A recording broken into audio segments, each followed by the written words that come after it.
त्यामुळे आताच्या घडीची ही एक मोठी बातमी आपण बघतोय। महायुतीच्या संदर्भातली ही महत्त्वाची बातमी आहे। मुख्यमंत्र्यांनी या संदर्भात काही खुलासे केलेले आहेत। एक मोठं वक्तव्य त्यांनी असं केलंय की मुंबईमध्ये महायुती म्हणून ते एकत्र लढणार आहेत आगामी महापालिकेच्या निवडणुका। तर या संदर्भात आपण रविकिरण देशमुख आपल्या सोबत आहेत, राजकीय विश्लेषक, त्यांच्यासोबत बोलूयात। देशमुख सर, आज सकाळपासून ही दोन विधानं आपण बघतोय। एकीकडे काँग्रेसचं भाई जगताप यांचं विधान आणि त्याच्यानंतर महायुतीच्या संदर्भात स्वबळाचे नारे।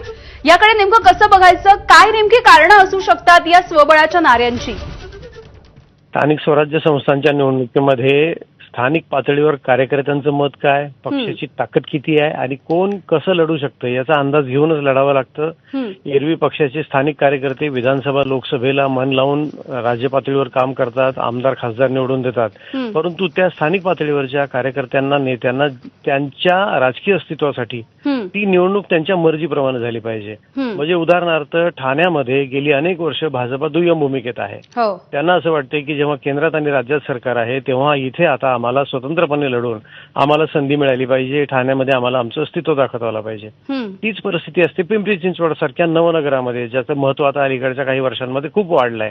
राष्ट्रवादीचा एकेकाळी बालेकिल्ला असलेला हा म्हणजे हे नवनगर आज भाजपाला पादांकरात करायचं आहे। तर त्याच्यामुळे त्यांच्या तिथली बहुतेक इच्छा अशी दिसते की आम्ही पण इथे एकटे लढणार, म्हणून भाजपाला बहुतेक राज्य पातळीवर विचार करताना असं दिसतंय की मुंबईमध्ये जेव्हा आपण लढतो तेव्हा ठाकरे बंधूंसोबत लढताना एकत्र राहायला पाहिजे, कारण त्यांची ताकद एखाद्या वेळी महायुती म्हणून आपल्याला त्यांच्याशी लढणं सोपं जाईल। दुसरी गोष्ट, इतर मात्र कार्यकर्त्यांची मर्जी सांभाळावी लागेल, त्यांचं ऐकावं लागेल आणि पक्षाला वाव द्यावा लागेल, म्हणून बहुधा मुख्यमंत्री असं बोलले आहेत।